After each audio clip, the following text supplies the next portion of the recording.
নমস্কাৰ, মই আল্পনা বৰুৱা স্বাগতম সকলোলৈ।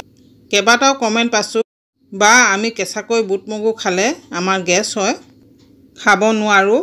কিদৰে গেছ নোহোৱাকৈ গজালি ওলোৱা বুট মগু খাব পাৰে সেইটো বিষয়ে দেখাবলৈ লৈছোঁ। মই গজালি ওলোৱা বুট মগু লৈছোঁ। ইয়াত মই কাবেলি বুটো দিছোঁ, মিঠি গুটিও দিছোঁ। মিঠি গুটি গজালি ওলালে এইখিনি বৰ্তমান মই পুৱাৰ ব্ৰেকফাষ্টৰ বাবে সাজু কৰি লৈছোঁ।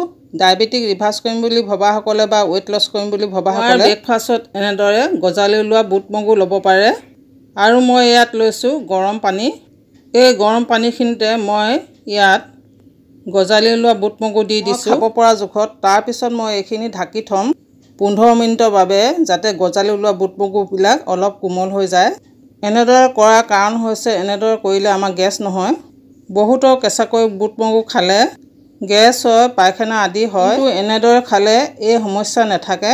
আপোনালোকে এনেদৰে গৰম পানীতহে থ'ব এই গজালি ওলোৱা বুট মগুবিলাক। গৰম পানীত উতলিবলৈ নিদিব। গৰম পানীত উতলিবলৈ দিলে ইয়াৰ যিবিলাক গুণাগুণ আছে সেইবিলাক কমি যায়। এনেদৰে গজালি উলিয়াই বুট মগু খালে আপোনালোকৰ বহুত দেৰিলৈকে ভোক নালাগিব। মই ইয়াত মিঠি গুটি লৈছোঁ গজালি উলিয়াই, কিয়নো ব্লাড চুগাৰ নিয়ন্ত্ৰণৰ মিঠি গুটিয়ে যথেষ্ট সহায় কৰে। বহুতে ভাবিব মিঠি গুটি কিয় লৈছে, তিতা লাগিব বুলি, কিন্তু এনে নহয়। এনেদৰে গজালি উলিয়াই ল'লে মিঠি গুটি তিতা নালাগে। খাই চাব, গম পাব আপোনালোকে নিজেই। আজি লৈ আহিছোঁ। ধন্যবাদ।